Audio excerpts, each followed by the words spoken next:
Welcome to the tutorial video for Module 4 on online communication and managing technology tools. In this video today, we're going to cover a variety of topics to help you prepare for your project exchanges. We're going to start with looking at how to build skills for your students to participate in online dialogue. And then we're going to take a look at some activities you can do and will do in this module to prepare your students for online collaboration and communication. We'll take a look at the Collaboration Center and look at some best practices for using the iron forums, setting up your students' accounts, and guiding your students to post and discuss if that's the plan in your class. And then we'll also look at the different technology tools that you're managing as part of the Bridge program.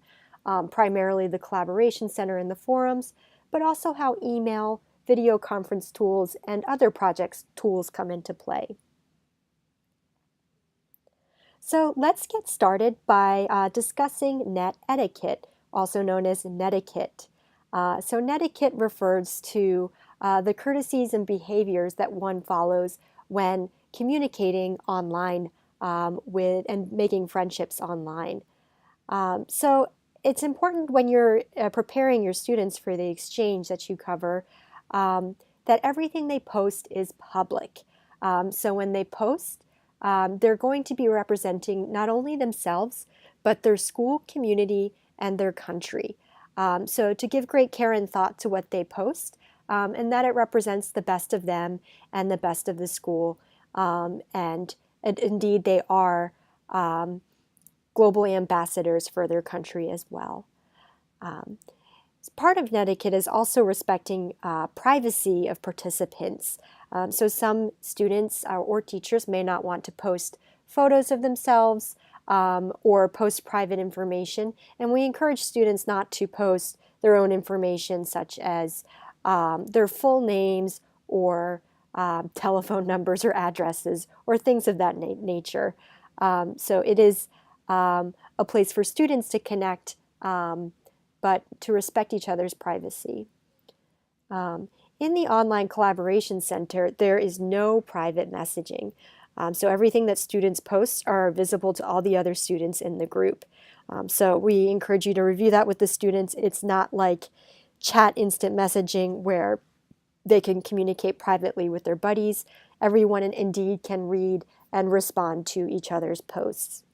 So for that reason, we encourage everyone and prepare students to keep their communication positive and constructive for the exchange. Oh, and a lot of what I'm reviewing in this module can be found in Module 5 of the iEarn Teacher's Guide for Engaging in Digital Dialogue. Next, you'll also want to, in addition to preparing your students with an etiquette and respect for communicating online, you'll want to review with them and spend some time talking about intercultural collaboration. What you see here is a picture of an iceberg, and it shows us some aspects of culture that are above the surface and below. So when we're exchanging with different people in the project, we're going to be learning about others that perhaps have different perspectives and perceive the world in different ways. So we want to be sensitive and aware of what things might be visible, but also what might be underneath the surface. It can be easy to misinterpret things that happen in this kind of cross-cultural setting. So to keep from those misunderstandings, we encourage all participants to keep an open mind, to be respectful, but also to try to see the world from another point of view. So it's important to prepare your students for this before starting the exchange. Another consideration to keep in mind is the role that technology and access plays around the world. So you may find that there is different accessibility for different schools participating in the project. So some classes might be connecting through one internet connection, one laptop at the school, whereas other classes might have a device per each student So this is a picture here of iron project activity from last year, and you'll see that in some countries more students are connecting than in others, and in countries where there might be accessibility issues, you have the teacher doing a lot of the posting and sharing on behalf of the class. So keep this in mind as we move to the next phase, that some groups may have many students posting, but others might be posting as a group. So that has to do with the student and teacher accounts. So if you're in a class setting where you have each of your students posting and sharing, connect with your teacher partners and see how you'll balance it to balance the exchange. Another thing to keep in mind is time zone and schedule differences.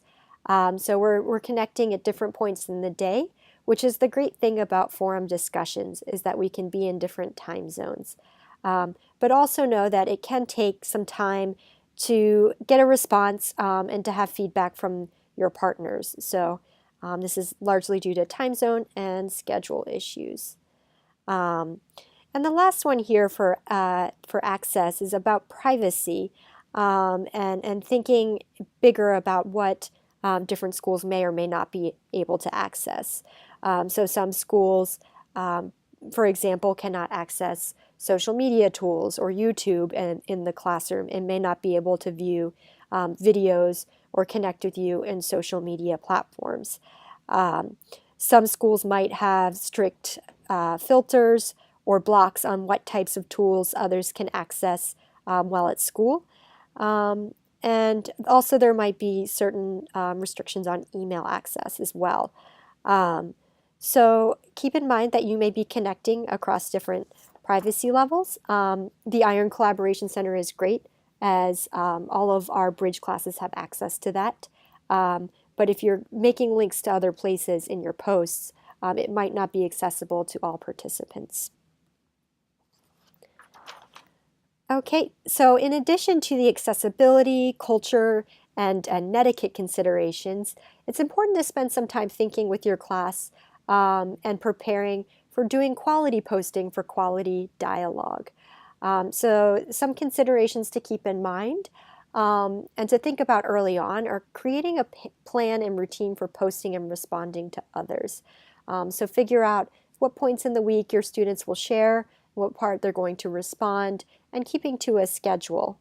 Of course, we want students to be putting together thoughtful and detailed posts for their peers to interact with, and to comment with giving feedback, reflections, and feelings, going beyond just saying, "Great job," and digging a little bit deeper and asking questions of their peers. In all posts, we encourage asking questions and critical thinking in the responses and posts between peers on the projects. And most importantly, for keeping a good discussion going and a rich exchange, we encourage you to follow the Iron Golden Rule. And of course, that one is respond to 2 other members' messages for each message you post. So we really encourage students, before they post their own work, to respond to 2 peers' messages first. Or if you have your students working as teams, that they can do the responses as a team in that way, or indeed as a class. Okay, so we're also going to talk through a couple preparation activities that you can do, which are also in Module 5 of the online guide that you can review with your class. So many classes will choose to do the creating their class guidelines. So they'll discuss with each other in class issues such as privacy, bullying, language, and relating that to the online activity and coming up with their own rules as a class for how they wish to engage and be respectful for their peers. Another resource you can do is to come up with a buddy contract and have your students review each other's posts and hold one another accountable before posting to the forums. And again, if you're creating a team in your class where you have students working in groups, you can give different project members team roles, such as the poster, the reviewer, the media collector, etc. Another thing that's helpful to do in getting students oriented with the Collaboration Center is to do a scavenger hunt. Have them practice using the search tools, exploring the forums, and looking around to seeing the kinds of things that are being posted in the media gallery or in the discussion forums, and finding people from other countries. Finally, some other introduction activities include putting together a world map and bulletin board with your partner school's photos to help frame your connections with the class. And of course, sharing the class and personal introductions at the start of the project. Okay, so next we're going to hear some advice from Bridge participants regarding creating quality dialogue online. And then we're going to take a look at the Collaboration Center and see some best practices for organizing forums and managing student accounts.